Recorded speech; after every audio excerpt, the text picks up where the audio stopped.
Have you ever looked at your bank account after an unexpected car repair, a medical bill, or a broken phone, and felt that sick feeling in your stomach?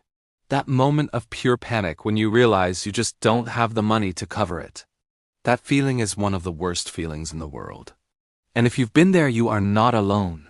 Right now, nearly 60% of Americans cannot cover a single $1,000 emergency expense.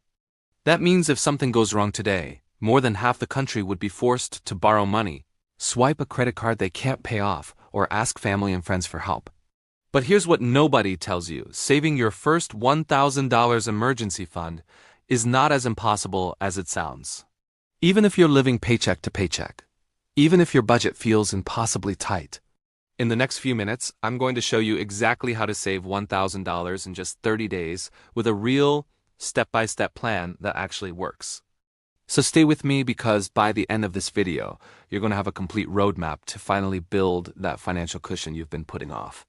And if you're new here, welcome to Money Growth Lab, the place where we turn your financial stress into financial success. Make sure you hit that subscribe button right now, because every single week we drop practical, no-nonsense money tips to help you grow, save, and take control of your finances. Let's start with the truth that most people are too uncomfortable to admit. Most of us don't have an emergency fund, not because we can't afford one, but because we never made it a real priority. We tell ourselves we'll start saving when things calm down or when we make more money, but that day never comes. Life keeps happening, expenses keep piling up, and the savings account stays empty. The problem isn't your income. The problem is the system, and I'm going to help you break out of it. Think about this for a second. $1,000 in 30 days sounds like a lot. But when you break it down, that's only about $34 a day, or around $250 a week. Suddenly it doesn't sound so impossible, does it? The key is breaking this goal into small, daily, and weekly targets, and that's exactly what this plan is built around. The very first thing you need to do before anything else is open a separate savings account specifically for your emergency fund. This is not optional. This is the foundation of the entire plan. Here's why this matters so much. When your savings and spending money sit in the same account, your brain doesn't see a difference. You'll dip into your savings without even realizing it. But when your emergency fund lives in its own dedicated account, separate, untouched, and clearly labeled, it becomes real, it becomes protected. Most banks and credit unions let you open a second savings account for free. Even better, look into a high-yield savings account. These accounts pay you interest on your balance, sometimes 10 to 15 times more than a traditional savings account. Apps like Marcus by Goldman Sachs, Ally Bank, or Sofe are all great options and completely free to open. Once you have that account open, name it. Literally rename it to something like Emergency Fund, Do Not Touch. That small psychological trick makes a massive difference. Now every time you look at that account, you know exactly what it's for. Step 2 is something most people skip entirely, and it is the reason most savings plans fail within the first week. You need to do a spending audit right now, today. Pull up your last 30 days of bank and credit card statements and go through every single transaction. I know this feels painful, but this is the step that changes everything. What you're looking for are what I call invisible expenses, subscriptions, memberships, and recurring charges you completely forgot about. That streaming service you haven't used in 3 months. That gym membership you kept meaning to cancel. That app quietly charging you $9.99 every month. Studies show the average American spends over $200 a month on subscriptions they rarely or never use. That's $200 that could be going straight into your emergency fund. Go through every charge. Cancel anything you don't absolutely need. Just doing this one step alone could free up $100 to $200 immediately, bringing you 1/5 of the way to your $1,000 goal. Now let's talk about food, because this is where most Americans are leaking serious money without realizing it. The average American household spends between $400 and $800 per month on food, and a huge chunk goes to restaurants, takeout, and delivery apps. I'm not telling you to never eat out again. But for the next 30 days, treat every meal out as a luxury, not a habit. Here's a simple challenge. Cook at home 5 days a week and only allow yourself 2 meals out per week. Meal prep on Sunday so you always have something ready to grab. Buy in bulk where you can: rice, pasta, beans, and frozen vegetables are incredibly affordable and go a long way. Just cutting your food spending by $150 this month gets you 15% closer to your goal. Small changes in the kitchen can add up to hundreds of dollars, and that money goes directly into your emergency fund. Now let's talk about something most financial channels won't bring up: the power of a temporary income boost. Cutting expenses is important, but it has a limit.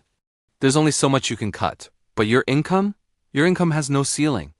So for the next 30 days, I want you to think about how you can earn extra money on the side. I'm not talking about starting a business or working 80 hours a week. I'm talking about simple, fast ways to bring in extra cash right now. Sell things you don't need. Go through your closet, your garage, your storage unit. Electronics, clothes, furniture, sports equipment. All of this can be sold on Facebook Marketplace, eBay, or Craigslist within days. Most people have $200 to $500 worth of unused stuff just sitting around collecting dust. Offer services in your neighborhood: lawn mowing, dog walking, car washing, grocery runs for elderly neighbors. Apps like TaskRabbit or a simple post on Nextdoor can connect you with paying clients almost immediately. Pick up a few gig economy shifts. DoorDash, Uber, Instacart. Work when you want for as long as you want. Even 10 to 15 hours of delivery driving in a month can bring in $150 to $300 in extra income. When you combine cutting expenses and adding even a small income boost, hitting $1,000 in 30 days becomes very realistic. Here's another strategy most people overlook completely: negotiating your bills.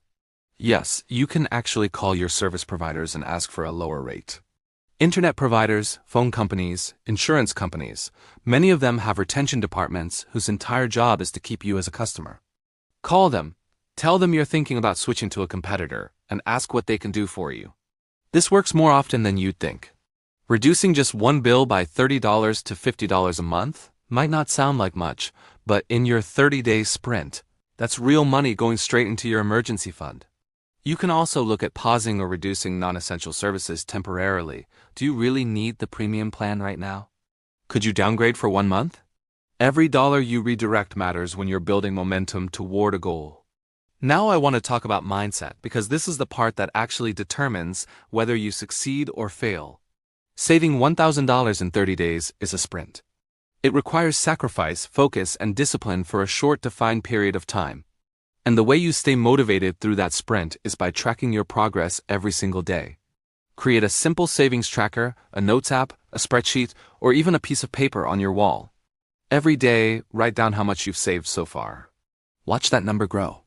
Celebrate every milestone: $100 saved, $250 saved, $500 saved. These small wins keep your brain engaged and remind you that the goal is getting closer. Another powerful trick is to automate your savings. Set up an automatic transfer from your checking account to your emergency fund every payday. Even if it's $50 or $100 at a time, make it automatic so you never have to rely on willpower. Willpower runs out. Automation doesn't. Here's something I want you to really think about before we wrap up. Your $1,000 emergency fund is not the end goal. It is the beginning. Once you hit that first $1,000, something shifts inside you. You realize that saving money is actually possible.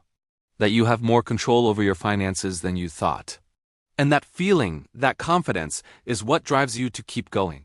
After your first $1,000, your next goal should be a 3 to 6 month emergency fund. That is full financial security. That is the cushion that means a job loss, a medical bill, or a car breakdown doesn't destroy your life. But it all starts with this first step. It all starts with $1,000, and it all starts right now. At Money Growth Lab, we believe that financial freedom isn't just for the wealthy. It's for anyone who is willing to take consistent, intentional action with their money, no matter where they're starting from. You don't need a 6-figure income. You don't need a finance degree. You just need a plan, and now you have one. So here's what I want you to do right now. First, open that separate savings account today, not tomorrow, today. Second, do your spending audit and cancel at least one subscription you don't need. Third, pick one way to earn extra money this month and commit to it. Those 3 steps taken today will put you on the path to your first $1,000 emergency fund. And I promise you, once you get there, you will never look back. If this video gave you value, drop a comment below telling me your biggest challenge when it comes to saving money. I read every single comment and I would love to hear from you. If you found this helpful, share this video with someone who needs to hear this message, a friend, a family member, a coworker. You might just change their financial life. And if you haven't subscribed to Money Growth Lab yet, hit that subscribe button and the bell icon so you never miss a video. We drop new content every week to help you build wealth, cut unnecessary expenses, and finally take control of your money. Thank you so much for watching, and I will see you in the next one.